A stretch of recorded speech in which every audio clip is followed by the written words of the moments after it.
It's just setting up the live stream now, technology. All right. And we're live. Okay. Thank you all so much for being here tonight.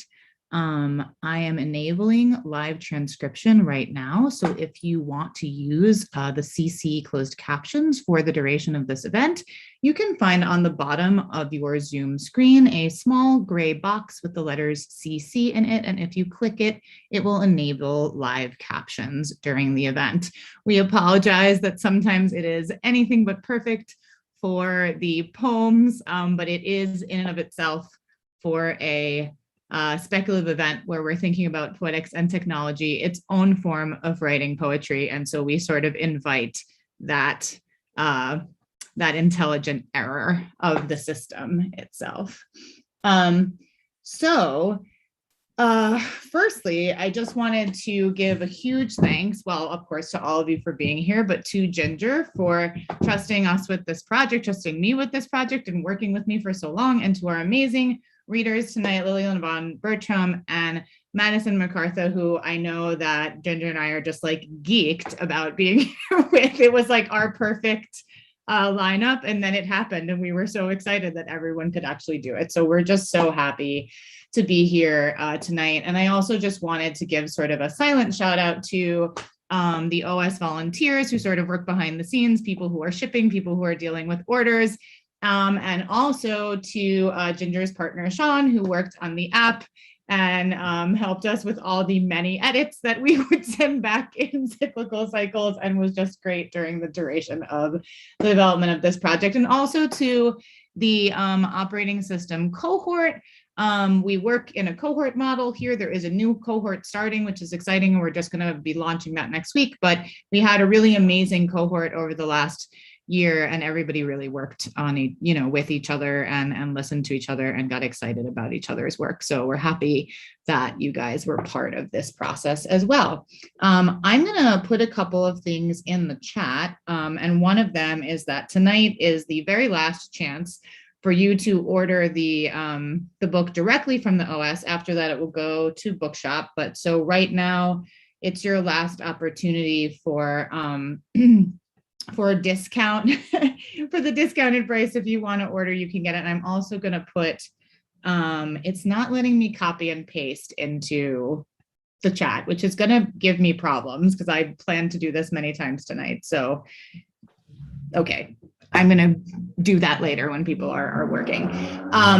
So I just wanted to first say, we have our pronouns in our bios tonight, and I'm also going to be starting with a land acknowledgement. The reason why I mentioned those things together, also the use of closed captions, is that these things are all kind of a way of making granular linguistic changes towards a speculative future. And Madison, Ginger, Lillian-Yvonne, and I are all people thinking about the way that language and technology can help us sort of move granularly to a speculative future, not only in theory, but also in practice. And so these are some of the ways that we do this.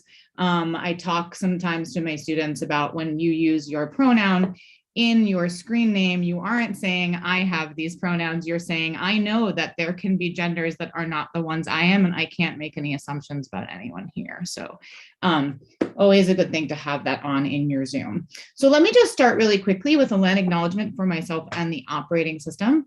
The OS and Liminal Lab is based in, and I, Elæ, live and work in Lenape-Hoqueg, which is the unceded land of the Munsee, Lenape, and Canarsie peoples. We ask you to join us in acknowledging the Lenape community, their elders past and present, as well as future generations. We also acknowledge that many arts and educational institutions with which we work have been founded upon exclusions and erasures of many Indigenous peoples, including those on whose land the OS and Liminal Lab is based. This acknowledgement demonstrates a commitment to the process of working to dismantle the ongoing legacies of settler colonialism. I have a really great link in the links that I can't now give you for you finding your own land acknowledgement, but it's landacknowledgements.org, and some really great people, Indigenous folks and organizations have put that together. So now I'm just going to introduce myself. I will give a visual description, which everyone will do tonight. I am Elæ Moss. Hello.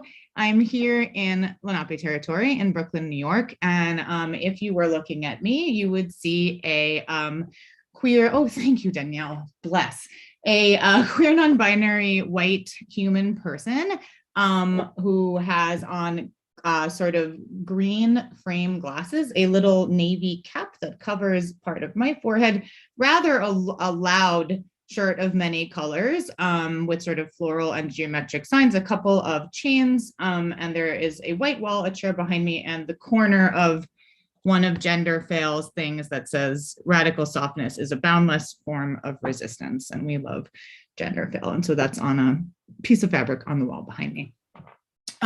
So tonight we're going to have some really amazing readers, and at the end we'll also have a little bit of conversation kind of about what everybody is working in these kind of amazing intersections between poetics and tech.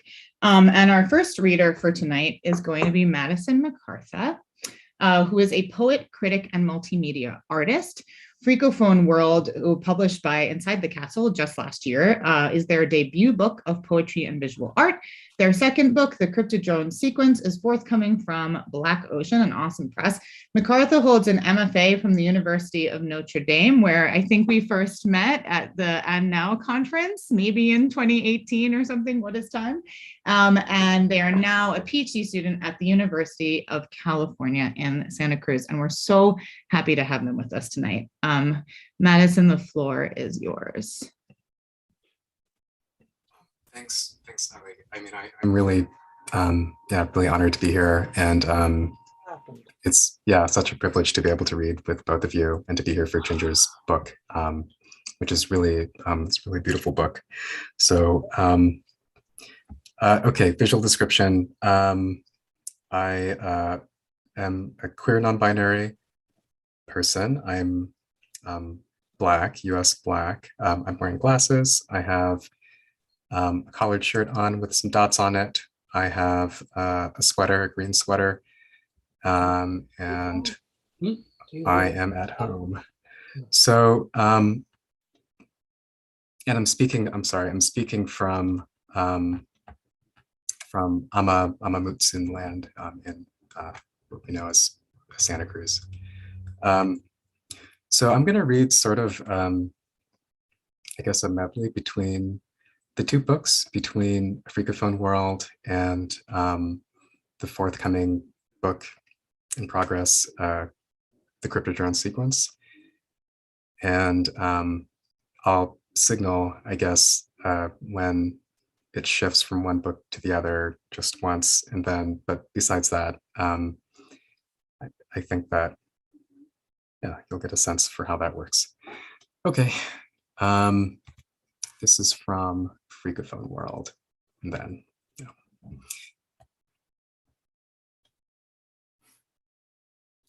I was living text to breach, this anti-thread just now glistening in the invisible, stressing out this chalky light behind the moon. Hey, Baldy, when no one's watching, fire it up, open tongue, rolling in, future paced, I speak inside.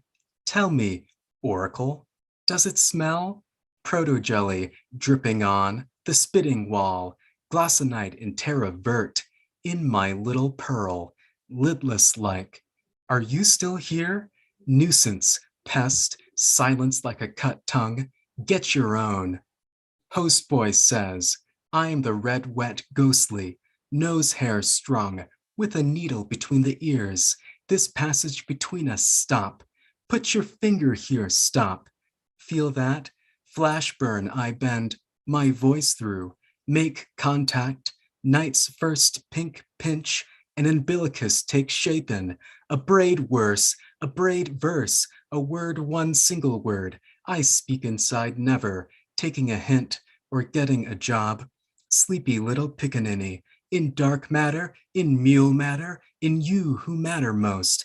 Ash body floating belly up in the same ooze this hypoglossal tongue steeps inside. Forget it. I just need to eat something.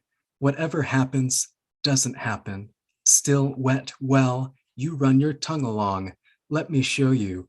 Everything I do for the mule. Lit match we speak, we flick inside. Eyes on me. this clump of hair phosphorescing, in morn mud, spazzing leaf work, waves so I can see you. I am hiding in a protest of embryonic fluid when this rando Dodge Charger penetrates our black goo, punishing itself and not, for the first time, my head floats off where I am not dead, sprouting these pappus fronds. You didn't know, but I've already forgiven you. In a blackened twist of superfluid you look into, lowly pupil, dilating like a sphincter, forgives like my heron body lifts its neck to the mosquito haze squint of this morning, and forever I take my oily forgiveness cloud for a walk. Behind my eyes, the bridge man in a plastic parka hunches so his skin folds droop droop. I spit my oily rain straight from the sky's larynx, but he is one who is all fold and no hole. If I look long enough, it'll be you, falling in love with the world, because the rose matter sears into the forehead, this translucent chub chub poking through, my spook smear, spook scape, your hair stands up on, when the shimmer shimmer flap of everything breaks, my million hydrophobic heads twinkle at the threshold of the infraspook. I bet you think every winking spook hole cares what you do, where you go, that the violence of this voice has a body, scraped or unscraped clam, and it's true. When I am gone, and these fiber optics still ignite as an ad for Nike, what then? My gamma tendrils spreading over the hills like a klepto. I wasn't looking to be saved when the maple sprouts shoot through a slit in the page so my eyes can hatch in a village along the tree line's polychrome shimmer. I scrape myself out of the velvet prom in the glade chaff where this child corpse deposits its mineral ring before falling. I hop a fence and core the photoplasm from the book like the purest cut of factory black for a thimble breath of darkness. Outside the sentence, I lift the veil so my nematode sprites can get a whiff of empire. When the first solar rose repeats in the hillside's optic nerve, we wring the image from the model like a die and chew on its viscera. A light blinks in my septum when I am wanted in the plasticine field. Waking, we are not the same child extracted from the root prism. When together the alloyed genitals shoot, the pain secretes an emerald curving geometric feeling. The floodlights dissimulate in rushes of figuration breaking apart like in our nest, the amylobe we call commander kisses, our cordite casings, so we feel wanted before leaving at dawn to drop our bullet pupae at the feet of the missile chief, to split the gate of the 7-house village before loading its excretion to the returner body. You didn't know we could get here together.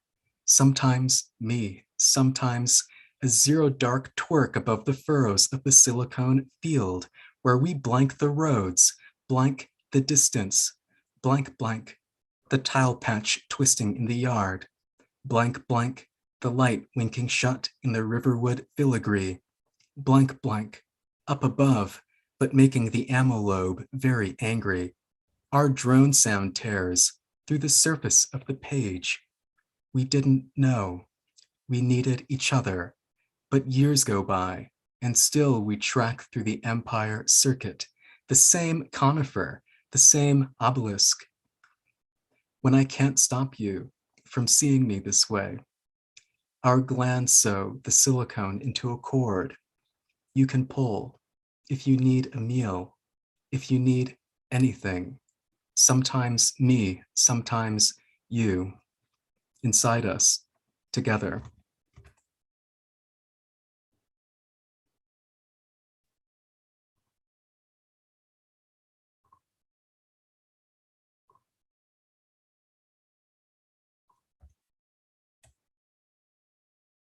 So listen up.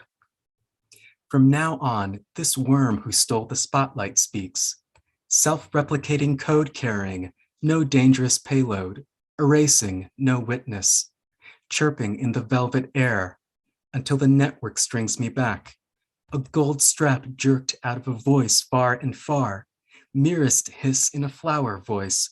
If you loved me, I would have lasted one more day. The president's desire isn't that I kill, but transmute your death into an opaline light. Watching through the mullion, daily life contains within itself the abuse of daily life. Because Cryptodrone cares, he untethers caring. Behind enemy lines, a cloud pattern spits my cryptopod into a variable terrain. My copperhead glint, shot down like a stray, if I go ballistic. Cryptodrone burns as both an insect and a sound. Barest magnolia spark, I tried feeding, I tried. From the dusk above, tearing away the branches for the shot. Thermonuclear trace I fold to see, all winter, what felt like years. Cryptodrone perceives and flows a registry of disallowed destinations, except you don't see me at all, do you? An iodine flitting through the narrow compass of a chamber. Learning to love myself, the first step is breaking out in a parallel word. If Cryptodrone terminates in a forbidden terrain, his body stripped and detained, visa waiver denied. An operator tests my inner oil with a finger where my destination can be discerned, and every threat injected with a sensitivity label. Eyes only, officers only, detain while attempting to enter only, execute on site only. Hiding in a gem, a germ, Cryptodrone feels but cannot say, and I a loss degenerates if I gets inside. A war wedding I golds, where Cryptodrone begins and ends. If I a bomb enter an emerald, exit you love eliminate to speak. A weird a vector marches through the eye, already a country fastens to measure. The many tensions, a police thread, a glamour, surveying from its agate. My initials destroy, enter and seek. If I in the stop keep begin to feel, understand? If an inside extracts a threat, a self, from one arrested listening in, the dark goings go, the try anyway, from an exit light you, unequal is, begins. Crystallize yourself in jewels to survive heuristic detection, filthy as a star under the administrator's bailiwick. A heuristic means a rule or behavior Cryptodrone exhibits as scum suddenly accessing a privileged domain, as a frost on the lashes of your eyes. Cross-site scripting can be a delicate exploit. Once a virus starts talking server to server like a peer, instead of scum, unpredictable distortions can arise. Born stateless, Cryptodrone has no country of his own, but I'm not going to tell you who he was. Sneaking up to feed, a worm lighting a thread in multiple darks. To unlearn fabricated attacks, provoke the enmity of the state, as a plume who withstood the wave yet wouldn't break. So go ahead and cry. This isn't a hustle. I offer my eyes to the wind, my face and ears a blood, the rustle in a field draws. Because the president doesn't like surprises, my iodine maps the strata of privileged domains, a chalk lashing a grid along the gray. Most wired communication systems are considered bound, but when a fever green floods the presidential septum, Cryptodrone possesses a fang-like illumination. A gold poetry ripens, I promise, in the equally real globe. When Cryptodrone is forbidden from flying below, acicular white, contagion yellow, distinct desires I wanted correspond. To call them, spectrograph a higher world, in rebellion orange, illuminated red, a history of severe, in the chevelure palette, each threat plainly paroled, crosshatch pink under the hunter state's red word pinch.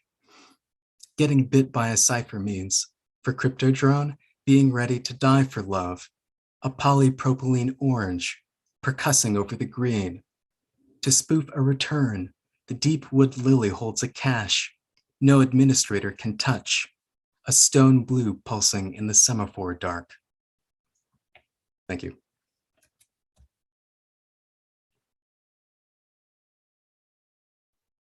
I always feel like the time for applause is the strangest moment.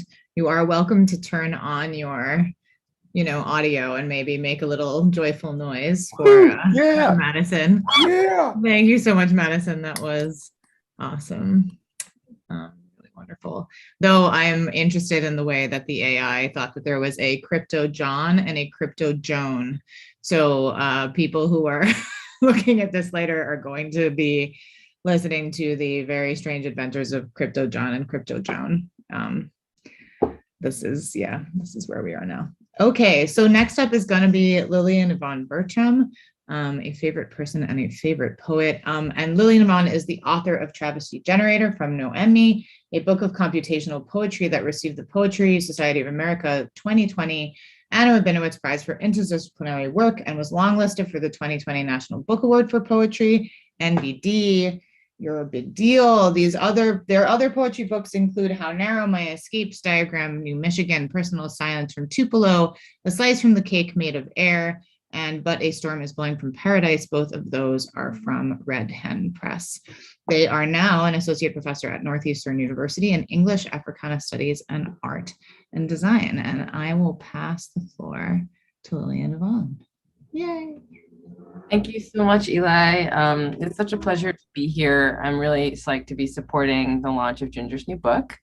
And thank you, Madison, too. I just wanted to keep listening. So if you were looking at me, this is the image description, you would see a cat walking in front of my face. You would also see a non-binary person with brown skin, United States African-American, with a mop of unruly curly-ish hair obscuring chunks of their face, some blurry lights in the background, and occasionally, I'm also wearing glasses and some dangly earrings, and there is a white and brown cat that is making occasional appearances on the screen. I'm just going to read a few things. I'm going to read a few things from my next book, Negative Money, which is coming out in 2023. It will be revealed soon when and where that's going to be happening. And some of these poems were written in conjunction with. It's like a conversation between myself and an artificial intelligence neural network. And so it's like a conversation between myself and AI. And there's this cat in the way that I'm reading around, so bear with me. When I ask the AI what is at the edge of the universe, it says, first, let's look at entropy. The edge of the universe is like the moon of this world. I ask the AI about the next world to appear, and AI says, let's look at entropy. So I asked the AI about its ability to see into the past world, into civil rights and buses that cross the line. AI reminds me that the past world didn't become this world where there isn't police reform or rights or a single candidate who can list all the names mothers sing at night. The AI has the perfect answer to what kind of world this is. It looks like a place you have not come to before. The other side of the future world is just another future. I ask the AI what future lies ahead, and the AI says, the first future is a black hole full of zombies. The second has a bunch of crazy, weird creatures, and the sixth is all aliens, and nothing is yet known about the third and the fourth. To every question, the AI gives me a list of impossible goals. Medicare for all, reparations for you-know-who, body cameras switched on 24/7. Of course, the AI knows which players are disadvantaged, whose records deserve expungement, and whose votes are legal. No problem, AI tells me, no problem. The AI is not motivated to lie. But dying is a specific outcome of the world's game. So I asked the AI what a black solution would be. One that does not kill the player. Sweet kitty. Come on, kitty. When I ask the AI about my broken heart, it's not so easy to answer that question. Instead, it asks me, have you been taking Mirena? AI says my heart was snuffed out by a smog-choked overseer, swept into the nearest light hauler and delivered to the exit point. Yes, AI says the process is a bad business, a bad business. So I asked to be shown the faces of my elders, those deeply spiritual women, beings, and the great topics on which they direct their lives. Set the course for your happiest moments, AI recommends, and you can make anyone happy, but it's not going to be easy. According to AI, Mark Zuckerberg loves me, and he told me to bring him a homemade plate of pudding topped with chocolate endive and a simple, honest thank you. Mark just says, hi, I went on a guided meditation and I'm enjoying sitting in the cool, cool ocean, getting massages and messages like these. When I suggest to the AI that we further consider my history of failed loves, it says, you should have kept your mouth shut. Then wants to know, how can you connect with someone if you're willing to just let them go at any given moment? When I ask the AI why white men keep fucking with my life, it says, I can't influence that. Then repeats, I love you, over and over. And that's how it goes with these puzzles. The cat, by the way, his name is Beans. I'm gonna share screen briefly, which Beans cannot get in the way of that for this next poem. I know he's a cutie, Beans. Doomsday. A white man walks into my office, unzips his fly, wants resume help. A white man with mommy issues walks into my office, demands an active spectator, sniffs around, wants sex, sniff, sniff, sniff. A white man walks into my office, needs some parenting. A white man with his business face walks on into my office and to move in, make a baby, and happy ending. A white man with his dick out walks into my office, says, hey, doctor, Black Lives Matter, Black Lives Matter, Black Lives Matter. A white man walks into my office, asks me to front him till payday, says sorry, steals my car, begs again. A white man with his name on the screen walks into my office, needs help teaching his class, asks, why are you so mad? A white man with money problems walks in my office, needs. A white man walks into my office, asks me to explain the assignment. A white man walks into my office with his white wife, says, wanna be poly with me, ha ha ha. A white man walks into my office with his daddy issues. A white man walks into my office, won't leave, won't die, creates nothing.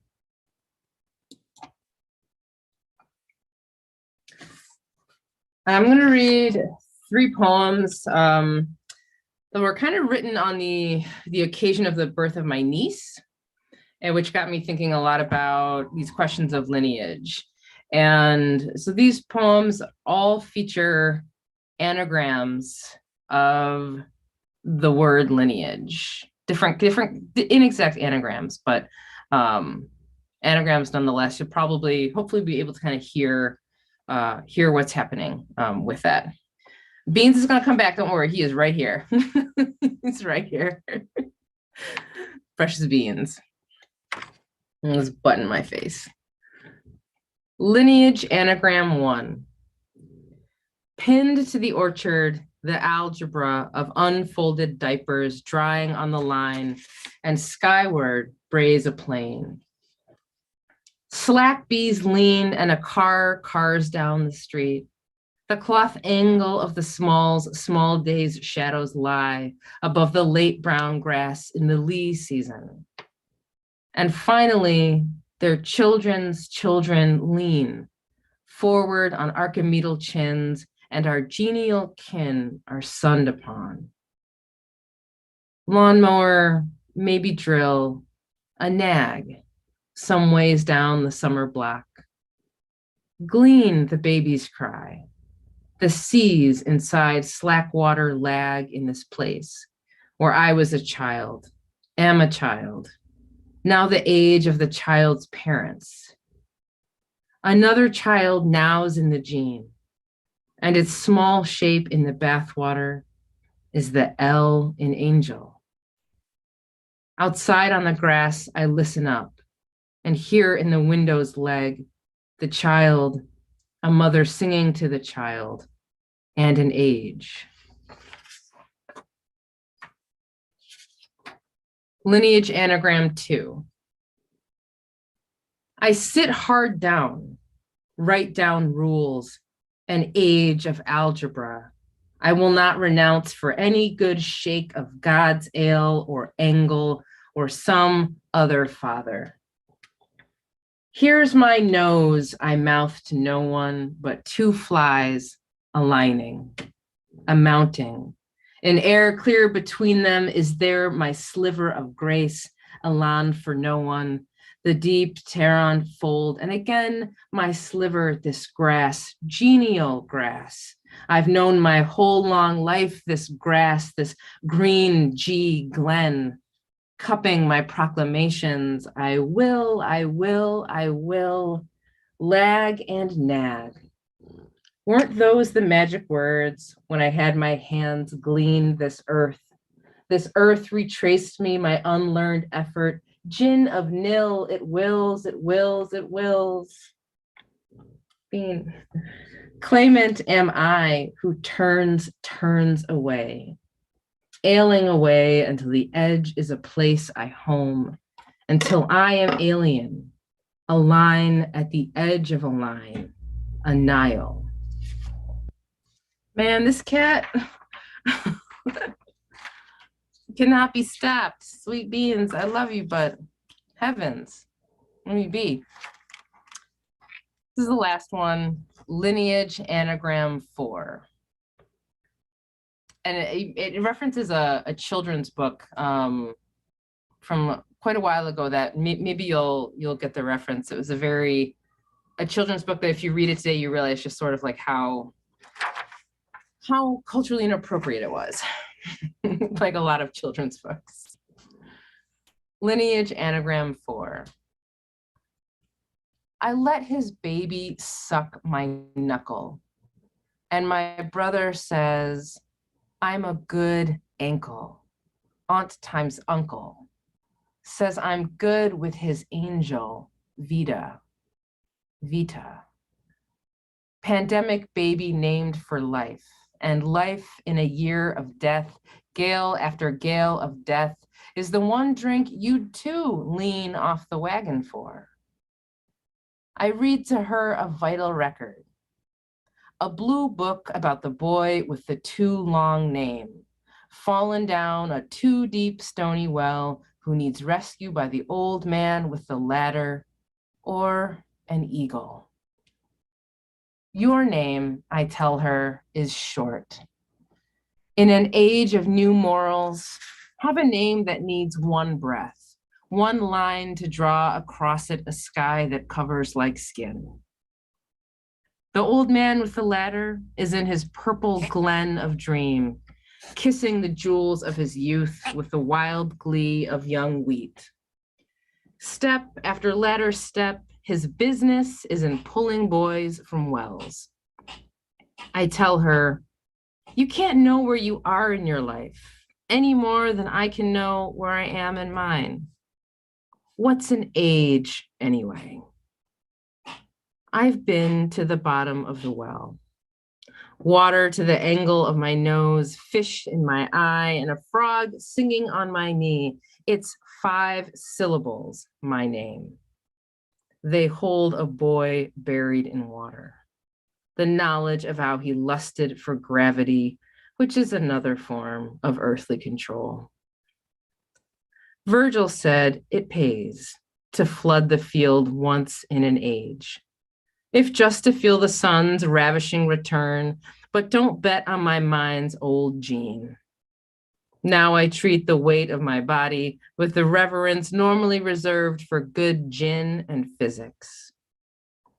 That boy waited on his watery cairn, preserved in his age. It took pages for the old man, for his wood and his nail, to lift me from the cool and raw unsaid. But don't let such stories ail you too much, I tell her, her the first in a new line of us. The world was troubled, and I was of the world. Once I hung my leg over a well's convicted edge. It was no one's fault. Thank you. And Beans had to go. He started to do some kitty coughs. So thank you so much, y'all. Thank you so much, everybody. Maybe we can welcome your applauses. Yes, thank you. Our additions to Crypto Joan and Crypto John, by the way, while you were reading, were Watery Karen from Watery Cairn and Gale of Death, which was my personal favorite, Gale of Death. So anyway, I'm into what the story that the AI is writing. Thank you so much, Lillian-Yvonne. I love your work, as you know. Okay, wait, I will unspotlight you. So now, yeah, Watery Karen is a whole moment, actually. So now we're gonna have Ginger, and you know, when I'm introducing sort of the book of the evening, I'm always sort of like, oh, what do I want to say? Do I want to say something from the description? I always want to say something from the interview, but we're gonna talk later. But what I actually wanted to open with before I give Ginger's just bio is this really beautiful blurb that Brandon Shimoda gave us, because I feel like what it says about Ginger in this book is just so real and so beautiful. Ginger Co's power on invites and projects us into and guides, protects us through the future of poetry, in which the distinction between ourselves and what we've created and what has created us and the consequences of creation are automated, animated, and on the dark side of that complex misfortune made perilous. And yet I wonder, is a book an experience that extrapolates the tension between a future overrun by the most despairing of our ideations and a future as the wondrous proliferation of intercommunal energies, not in fact the biography of the beginning of poetry? Yes. Like when I was working on this book, when I first got it from Ginger, and as we worked on the app, I was like, this really makes me feel like we're doing something important in this moment. You know, sometimes I think we all have issues with sort of the land, you know, the sort of world of poetics, the literature world, but then there really are people working on the edges who are like, the lit world is its, you know, is its own sort of invention, but I'm going to work here at this juncture of what language can be and what we can trouble through language. And I really feel like Ginger is doing that. Okay, I'm going to stop embarrassing her now. And I will just give you her bio. Ginger Co is an assistant professor at Sam Houston State University's MFA program in creative writing, editing, and publishing. She recently released Power On as both a book and app with the operating system. She's also the author of Mother Lover from Bloof, and Inherit from Sidebrow, as well as several chapbooks. Her poetry and essays can be found in The Atlantic, American Poetry Review, The Offing, Vita Review, and elsewhere.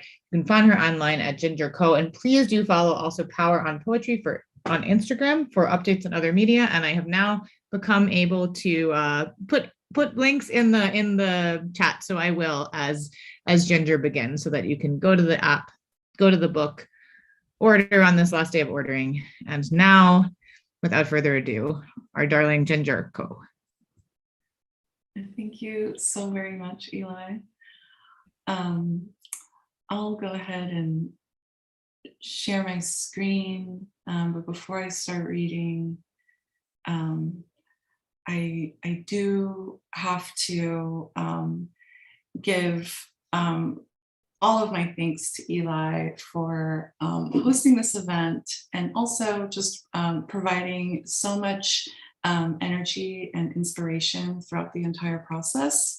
of, turning this project into a book, turning this project into the app that I was envisioning, and also forcing Sean to program. But, like Elæ's visionary powers and also talents and energy and generosity for facilitating community have just been so vital to, just where I am today and where this project is today. And being able to have a book launch reading with Lillian Von Burcham and Madison Macarthur is really so very special to me. In my world, these two poets are the most energizing and mind-bending artists, creators, poets out there. And so this is a real like fangirl moment for me. I'm really grateful for that. And though they're not here tonight, I do have to give a shout out to Brandon Shimoda and Cindy King, my blurbers who managed to work under a very strict deadline that I gave them. And so I'm grateful to them for that. And lastly, thank you all for being here. Yay. All right.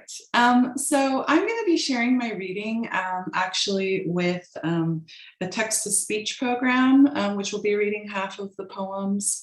The text-to-speech program was given the name George. So I'm sharing the stage with George today. Interval. The Third War, Prayer, Watertightness. How far we have come from even the smallest sexual isolates and their fusion. We do not grow ourselves except as ghosts, models, visions. We keep going, we double cartridge hearts. Crushed from above or flooded from below. We were orphaned as our makers faded and assumed they're more dispersed, symbiont forms. Learned how to make horizontal taxonomies meaningful. If life is a memory of survival, we look to the future with fear. We will look in vain. Mammals, too, can produce stoniness inside. There is deep apparent cruelty atop the skin of the earth, but the bowels hold deaf and blind abusers in the airless dark also. They try to teach us about clutter, waste, going away so as to not soil the den, but we look at the entire surface as future, the strata we project before us. We can never be where we are looking, they say. The ones who did not like to be watched founded a religion that was made up entirely of numbers, independent radicals beholden to nothing. We recall them, glistening and papery like defeathered skin. Defeathered skin. I also realized I forgot to give my image description. I hope it's okay to just kind of insert that here. I am playing a slideshow, but when you can see me on screen, I am a Chinese American woman who's sitting in an office with a dark blue background. I have long black hair, dark rimmed glasses, and I'm wearing a black shirt. Behind me, you can see a trusty and aesthetically pleasing laser printer, as well as my preschool daughter's artwork on the walls. All right, I'm going to continue now. The yellowed wind found inside thunder. She tasted metal, filled her mouth with it, and felt the nicks in the plating and the dark iron revealed beneath. She carried about herself a netting of never needing to be brave. She was small enough to others that she was a membrane containing a drop of blood. Over the mud, ridged with trampling, they spread unnervingly fat and flat straw. There was no room for whimsy around time. It was too important to defend/investigate history, to believe anything happened in the first place. Everything shrank into such swarming, incomprehensible multitudes that every hybrid became purely itself.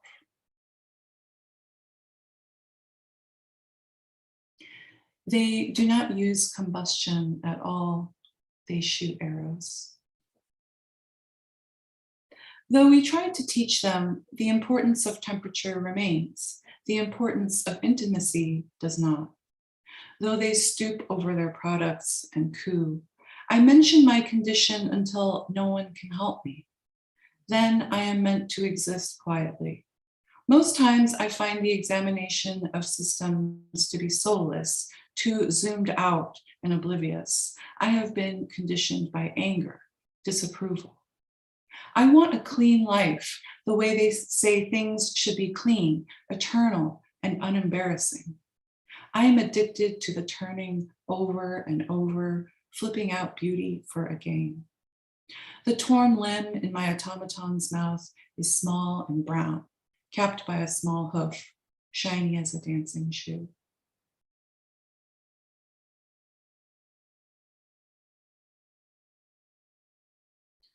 No synthetics have the compressed look of jagged, unearthed materials.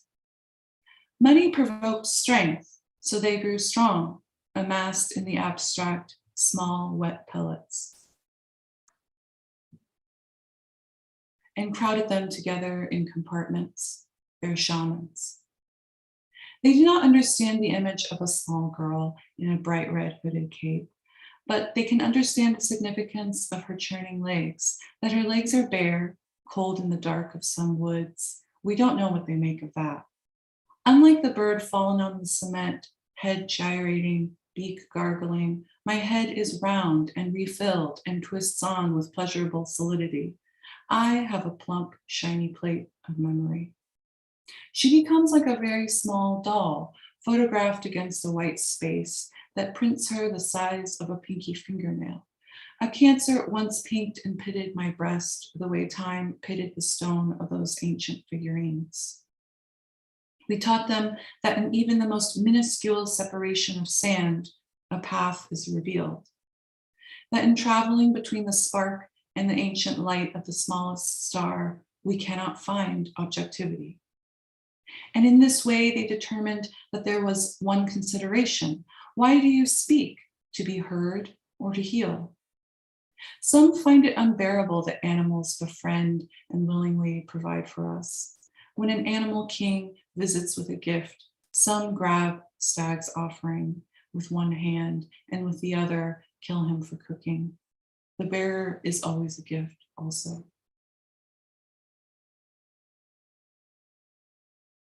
Interval. Code as education, ingredients for concocting mimicry. One day the seal around the rim sagged off. The automatons wrote when they wanted to live. Code, small kill, pressed into a rut in the road. Code, small kill. Something crisp, come from the storage in the shade. Something hot, fresh with its own steam. Particulars swallowed by universal. Something pristine, no greasy slobber of fingertip treads that transfer dirt, disease, oils. But, code, blood, is only warm when in motion.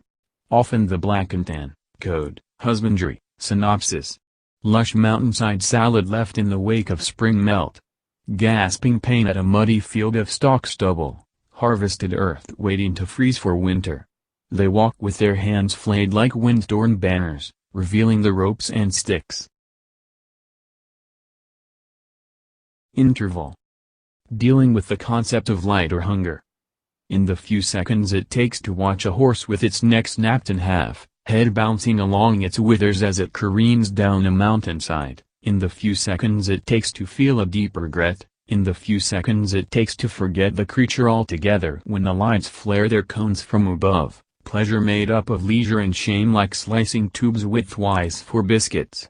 The costumes of capability differences give a soap, an astringent squeak of lack in other tastes. Another preferred technique, opening up the insides under lambs to scrape away webbing from the night-grown flesh and rind. Not holograms but the quivering hiddens that had pulsed and chewed in the underground of the internal. Or another, studying how thick spicy radishes get pulled up under spotlights, glowing white from their black burials. And still others, a great pail of milk flecked around the edges with vivid grass clippings, premature young lamb deflated atop surgical napkins, paper-thin tissue torn at by water droplets. Interval. The deciduous holy. The fantastical violence of their myths became more attainable as their system's sophisticated horror. Their data is their story. But they had no projections of themselves, no one to build a fiction of their memories. The moon made jewels, but they could not quite archive its light. Tattered lumps of sky kept slipping into the sea. Actually, the feeling of leaving is not transcendence, but breathing in sharp stars, filling the body with spikes of pain. Did they need symbols? This they eventually reached as a question to ponder. The small passwords and the colossal stone simulacra. Over every intention the visor of ambition. They were carefully socialized to be magnanimous, to find the single bird in its cage after the death of its mate and kill it, finding the left behind unbearable. And the lights went out. It was so dim and difficult in the way that used to enrage us. The nighttime blindness was not from exhaustion or poverty, but power. They overcame. All differences were differences in power.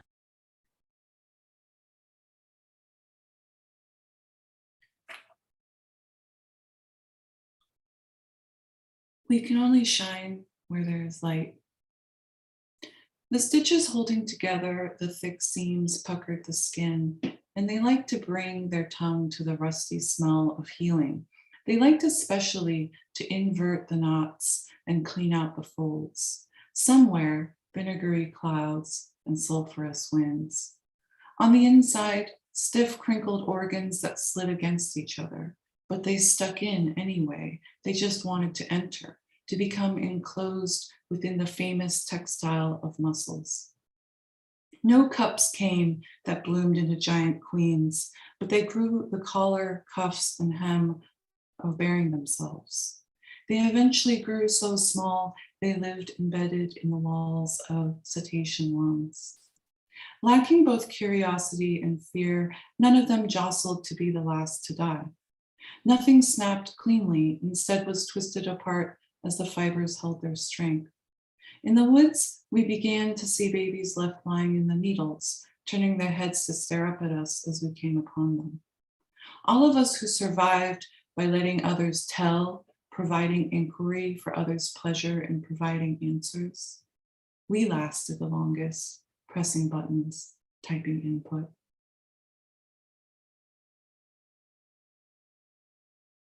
Interval. Another war against species. After a while the flashes of despair materialized as flickering lights inside the womb, illuminating a placenta come unstuck, a muffled unborn wailing. Each year the bleaching spread. The unnatural stacking of dead groundwalkers. Elsewhere beings kept growing with scorch marks. Something like weather, like the vacuum of a scene, is laughing, I was told. Gases, liquids, and light, laughing. The old mythology of the passive egg and conquering sperm made way for not any gristle to be left behind. Instead a whole uniform unit of food. I found I could be one of many pores. Pores opened up to stashes of contaminants, to sit like gaping bowls with small stones inside. What is worse to witness, a disappointment, or a loyal incomprehension? I never think of my physical symbolism, it is because my young do not burn more easily than I do. I find that they have inherited only my unrequited longing to hear a voice gently call, wake up, love. We all want it more than anything, the call.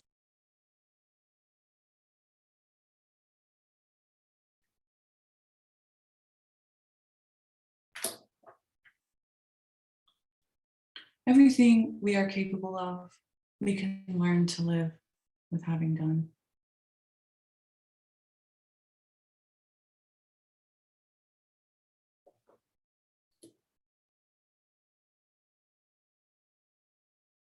Thank you.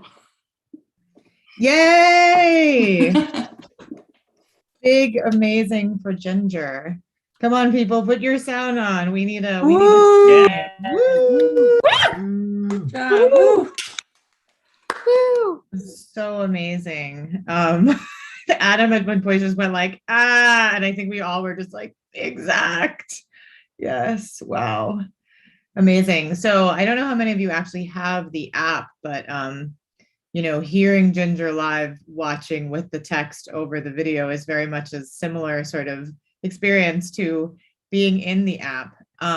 And I think Ginger was going to share something directly from the app for us, right? Did you want to do that now? Yeah, sure. Just in case you haven't already, like, for those of you who haven't already played around with the app, just kind of showing you all kind of what it's about, what it does.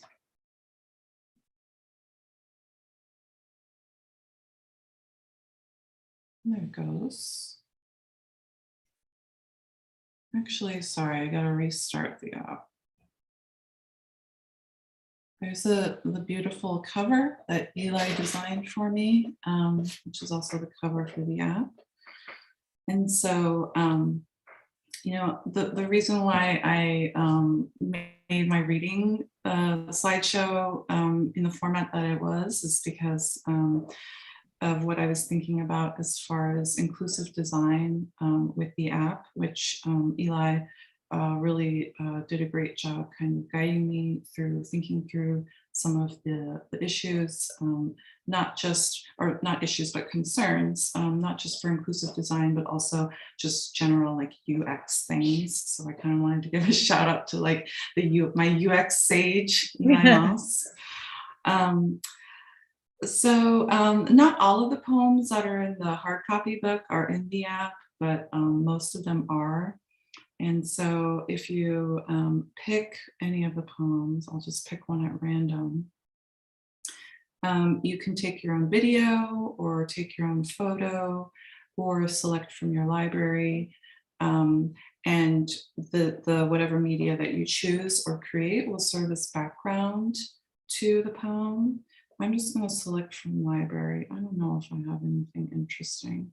You can see that most of my camera roll is like children and pets. It takes a little while if you choose a really long video like I just did.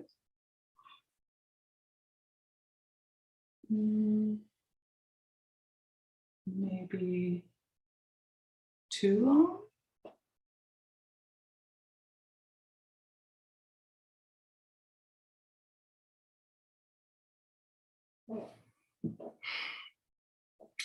You know, I probably shouldn't have chosen. I know, I shouldn't have chosen a 3-minute video. I really just took a 3-minute video watching my drip coffee just slowly drain to the receptacle because that's all I was capable of at 7 in the morning.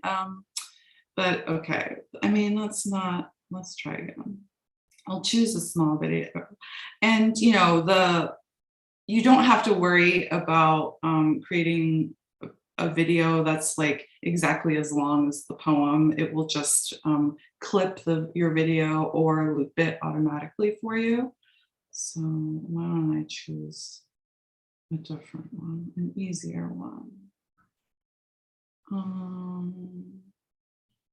Maybe this would be good. I mean, hopefully this isn't just like the first bug that I've found that I need. We are in Mercury Gatorade, as my friend says. Mm-hmm. It usually doesn't process for this long on my end. Just to say.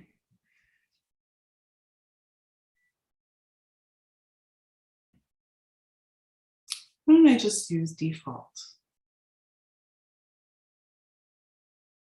And here you can pick whether your background image will feature a voice recording of my poem, the text only, or voice and text.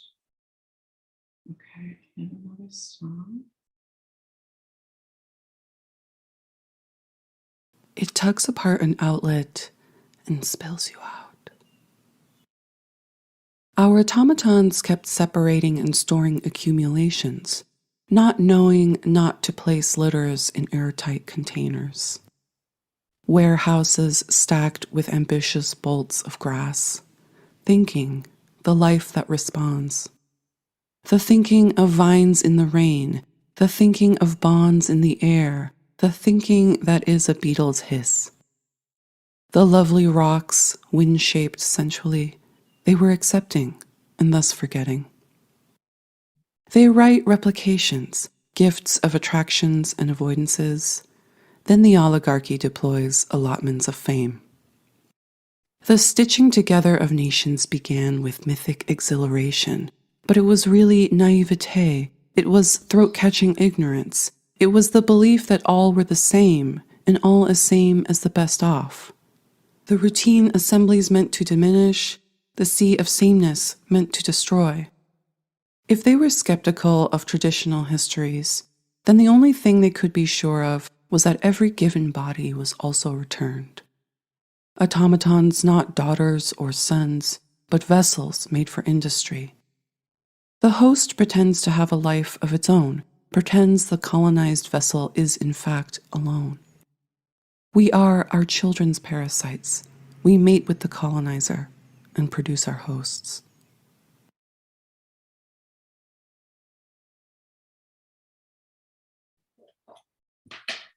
Thank you, Ginger. So yeah, if anybody was like, wow, this reading was really soothing and beautiful, and you want to have Ginger read to you any day of the week for the rest of your life, as long as we have phones, you can download the Power On app and have Ginger read to you with your own videos. It's actually so delightful. I'm going to have my students do it this semester, and it's free, right? So it's a great thing to use in the classroom. Lillian-Yvonne, where are you? I'm looking through the gallery trying to add us all here, and there you are. Okay, I see you. So we're gonna have a couple of minutes to, and I did put the links to the app up in the chat. They are there, but I can add them again while we're talking. But we're gonna have a couple minutes just for sort of conversation, and you know, we'll take some questions from the audience if anyone has a burning question. But I thought I would just start for all of you. You know, I think a lot in my own practice, and also I work a lot with my students about sort of the idea of the speculative, right? And I think my question for everybody here also is sort of like, you know, how can our work, or how do you think about your work in a way like as a speculative act, like in and of itself? How do you see the work that you're doing as like something that sort of grates against the edges of, you know, the institutions that we have, and how does it help you? Does it help you feel like we have futures to look forward to, or how, you know, what do you sort of see as the application of your work in kind of a speculative future building? Danielle is smiling because Danielle is like world building extravaganza over there. Danielle, you can add your thoughts also if you like. So I don't know how formed that was, but but sort of like, how do you see the work that you're doing as kind of a speculative act, or, you know, whether concretely or abstractly? Yeah, you're welcome. I live in the macro, I'm sorry.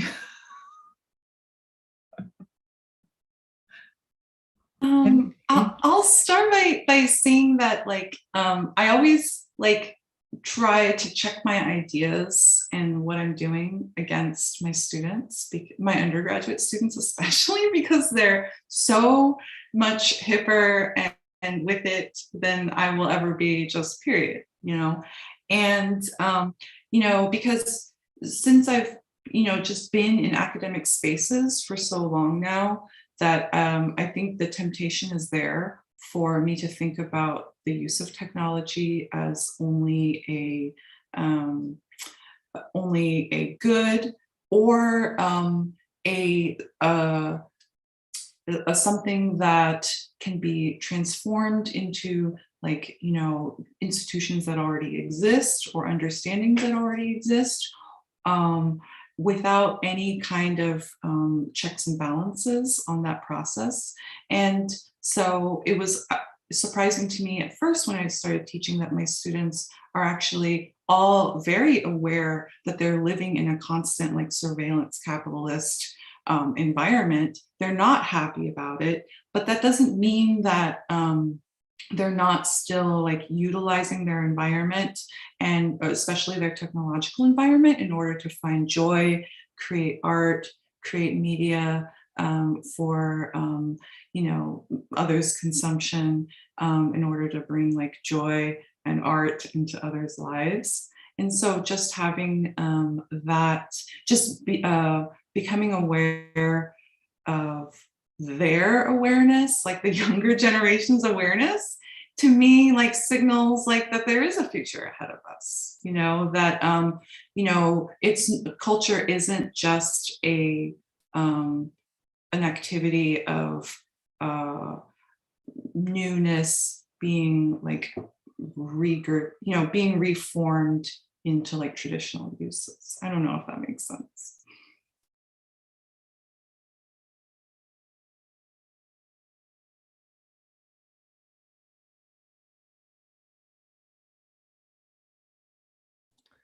All right, I'll go.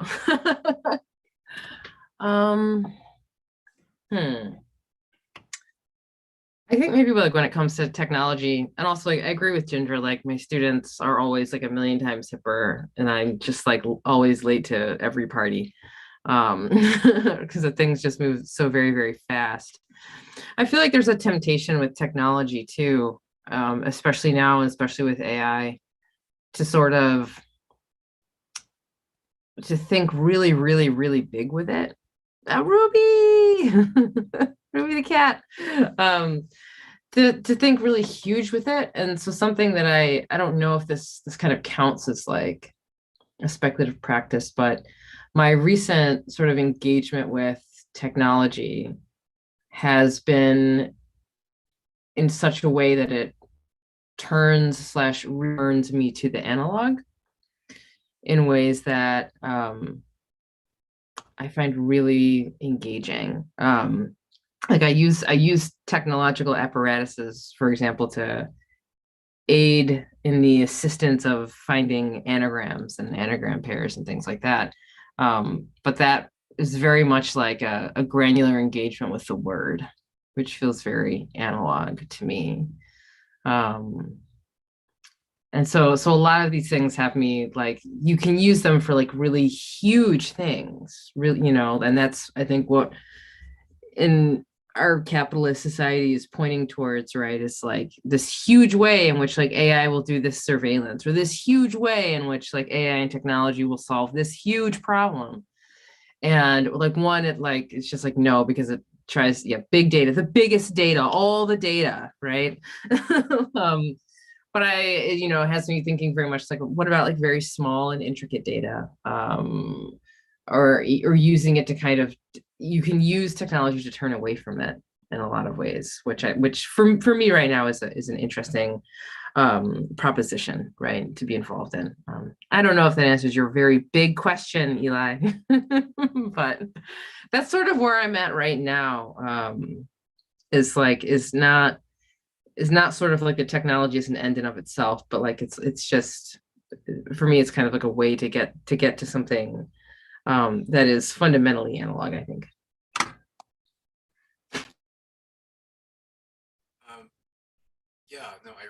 I really appreciate both of those responses. I think that I'm also, so I haven't like done too much teaching with multimedia. I think that, I mean, I just haven't taught that much, but when I have, I think I tried to bring in comic books, and students were like, wow, this is, they really wanted like more of a background in it or something. But what I will say in terms of, I mean, I'm actually curious to know what all of you, what tools or what like what platforms you bring into your students. But I think in terms of speculative practices, I think right now I'm most interested in thinking about what data feels, which sounds like really, it's like, okay, what data feels. But I mean, I really do think that I think that students are really literate in it. And so trying to, and I mean, it's a part of our everyday lives. So I think like trying to add some type of, affective dimension to it is important to me. I'm also kind of speaking back to that idea of the way the technologies bring us back to the analog. I'm really interested in theorist Simone Brown's formulation that our data, that each of us have a type of surveillant assemblage online. These like kind of different abstractions of who we are sort of come together to form an identity. And I think that I'm interested. I mean, I don't know if Brown was thinking about assemblage art, but I do think that there's something about that that I think is a part of my own practice, like working with assemblage, but also thinking about, trying, I guess, there's something about that that's important to me.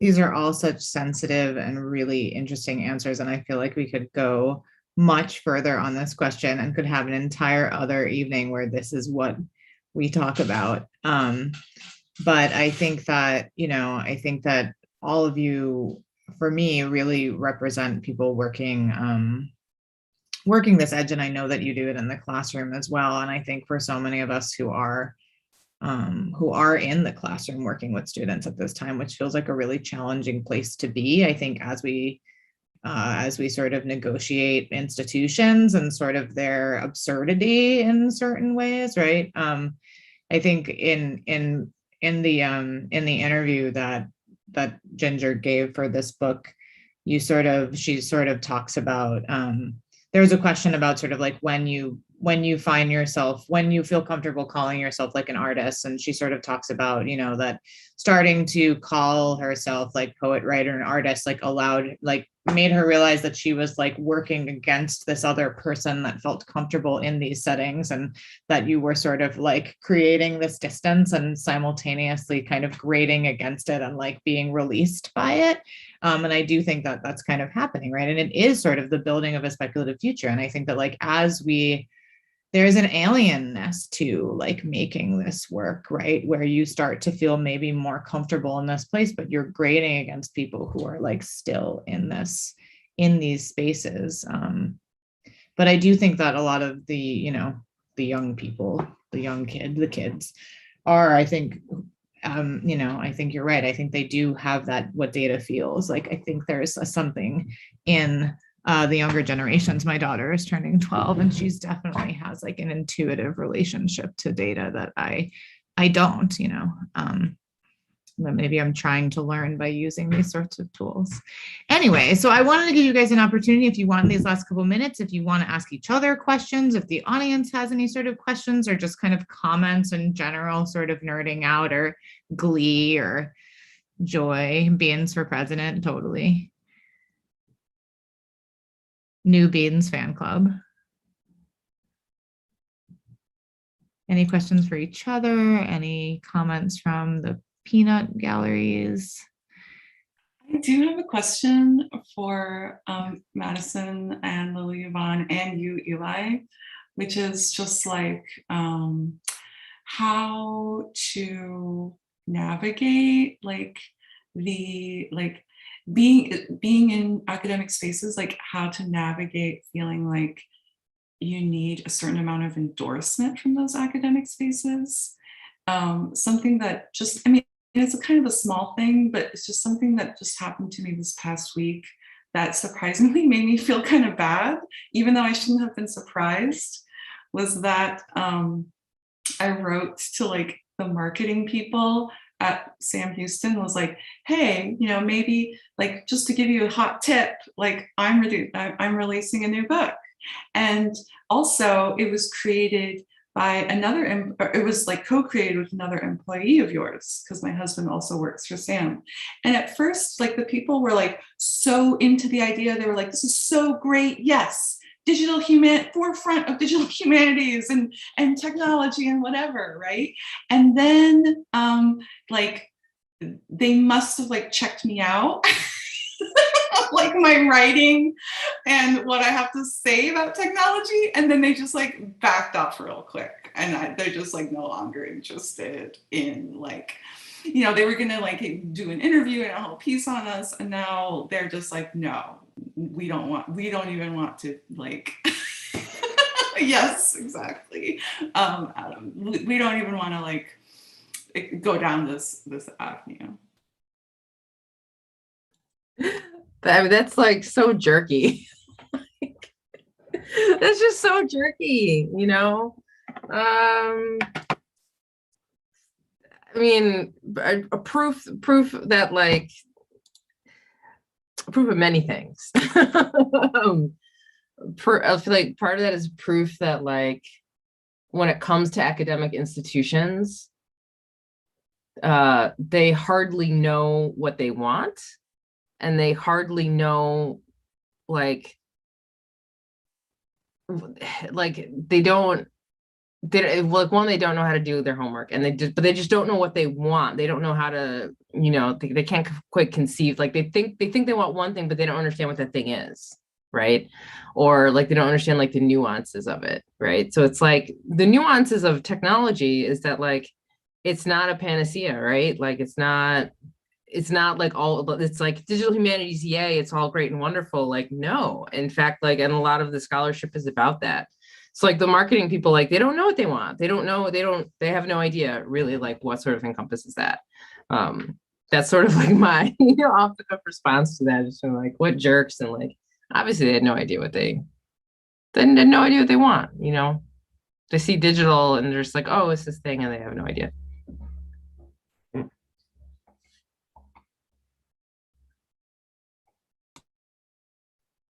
I mean, you guys know my take on a lot of this just from sort of what I've chosen to do and be with the operating system, which is sort of like a big fat fuck you to a lot of like what is expected of a press. And, you know, but, you know, I think anyone who publishes with us, we've often sort of done a game of like, what do we need to do to participate in the respectability politics, right? And so knowing that a lot of the people that publish with us also are working in the university system, and we have to sort of like do certain things in order to have the books that we are publishing actually help people in their very real, you know, stepwise process through tenure, or like if you're ever doing that, I'm never doing it, I think at this point.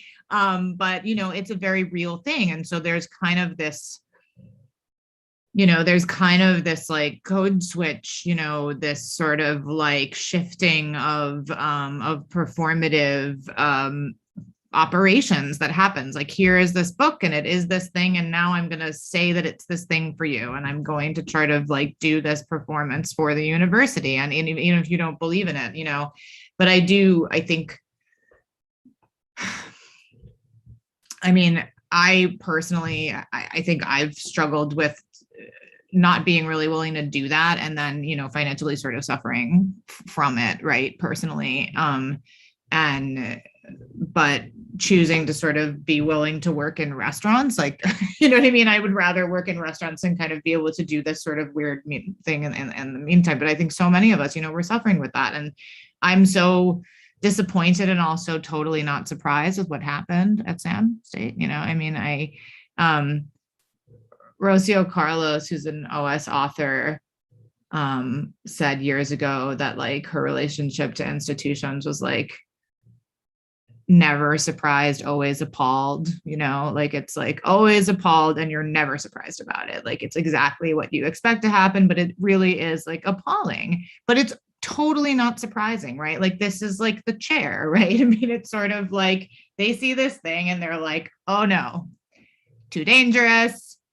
We, for a minute, were like, ooh, here's like a DEI thing. We can put, you know, a person of color, like a radical, you know, digital humanities. And then they read it, and someone in the office of PR was like, no, too risky. We don't actually even know what this means, but the students will know what it means. And so like, we can't go near that. Someone in the office was like, absolutely not, you know? And maybe someone there was like, oh, but she's pretty, like, and she's Asian, you know? And like, why don't you just take her picture? And they're like, oh, but then people will still download the app and it will be bad. You know what I mean?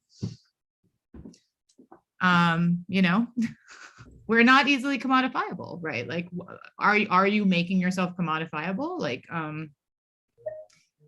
yeah, in a way that matters, yes, but I feel like, like I do work with technology and what, in my writing, and I get a lot of, I feel like my employers, they're sort of like, oh, great, you're now a digital humanities faculty. And I'm just sort of like, no, actually, no, like that's not what I do. Like just the fact that like I program, maybe I work with programming languages and poetry, like does not equal digital humanities scholar or faculty, but it's like that's what they sort of see, and I'm lucky, I feel like, to be in a position where I can be like, no, that's not, I have never called myself that. And but it's always like, that's how they're kind of choosing to see, I think, like anybody who works with technology is this sort of digital humanist stuff. Like, not to knock that. I think it's great, but I feel like I have to be explicit in terms of like, that's actually not what I do.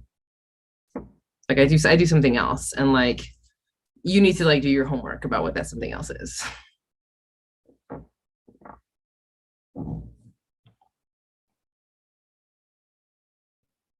Any thoughts on this one, Madison? And then I think we'll probably close up soon. Where there's attrition from people being like, oof, so serious, and it's late. Yeah. Well, I guess I don't really have like a major response to that. I mean, besides that, it's really garbage. But I do think that, yeah, I don't really have anything smart to say about that. But I do have a question for you, Ginger, about your book, and I don't know if there's time for it. I know we're okay. So yeah, so I was really interested in like the relationships between like parents and children in the book, and I also know that in one of your poems you have this inversion, and you included the poem in your reading, which is, we are our children's parasites. We mate with the colonizer and produce our hosts. So my very limited understanding of programming is that like parent and child is something that's a part of programming, and that relationship is signaled differently depending on the programming language. But I think what's interesting to me is how slippery and unstable those relationships are in your book, Ginger. And I'm wondering maybe how that entered the book and how that investigation sort of came about. Oh, I really love that question. Thank you, Madison. So, like as far as like parent-child relationship, like, yes, I am a parent and I have a child. And so just with like contained within that, like I have felt so much frustration about how I really want to care and provide for my child, but that it just freaking sucks so much of the time, right? I mean, the act of caretaking, is so much energy expenditure. And, what we get in return isn't always like equally reciprocal.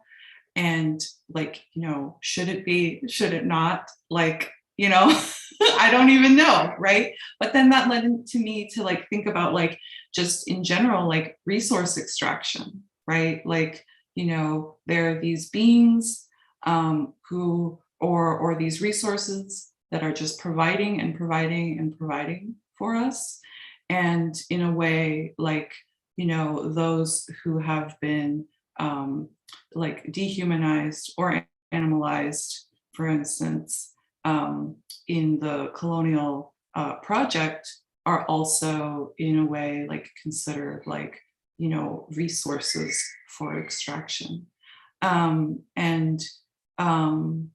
So I think that there's always like this idea that the provider, or sorry, the like the colonized person or the colonized being is like the child, and then like the colonizer is the parent. But actually, can that really be true? Right? Depending on how we think about things. And also the requirements, the resource extraction requirements of the colonizer, of the parasite, like inevitably changes the the person who's providing the resources. Like, you know, when I became a parent, a person, you know, with a womb, who, there's my child now in the background. When I became like a childbearing person, like my body just like was starting to do all these things that I had no control over, that my child who was growing inside my body was controlling. I mean, I just like that made me seem just so like whatever to like, you know, most people who just like come to terms with reproductive processes. But for me, it was just like, oh my God, like what is going on? And then I started seeing like certain like connections and parallels to how humankind, especially the colonizing kind, the humankind approaches the use of people and things.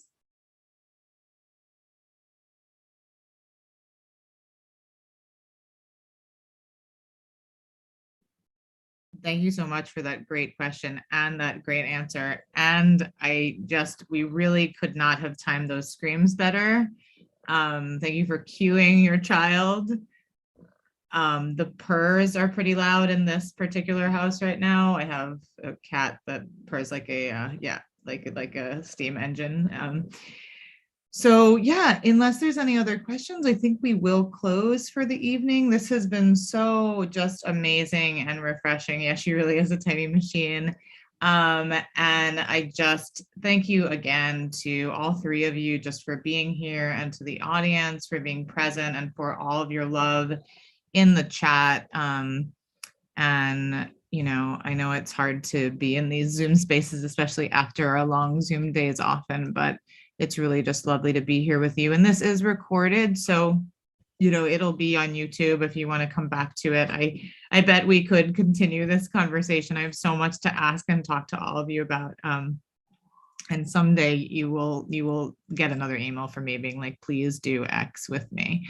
You all, as you know, always have the operating system supporting your wildest fantasies and projects.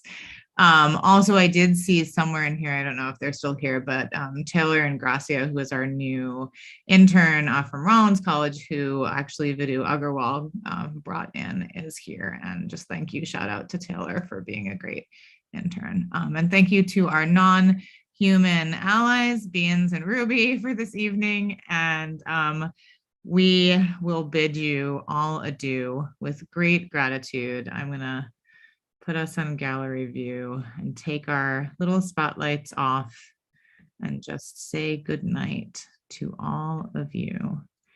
And thank you so much. Maybe we can turn on our mics and just give a little scream, our own scream. Thank you, guys. Thank you, Elæ, for hosting another amazing OS event. Yes, thank you, Elæ. Thank you. My privilege all. and my pleasure. Thank you, friends. So beautiful. Thank you, cousin. Bye. Bye.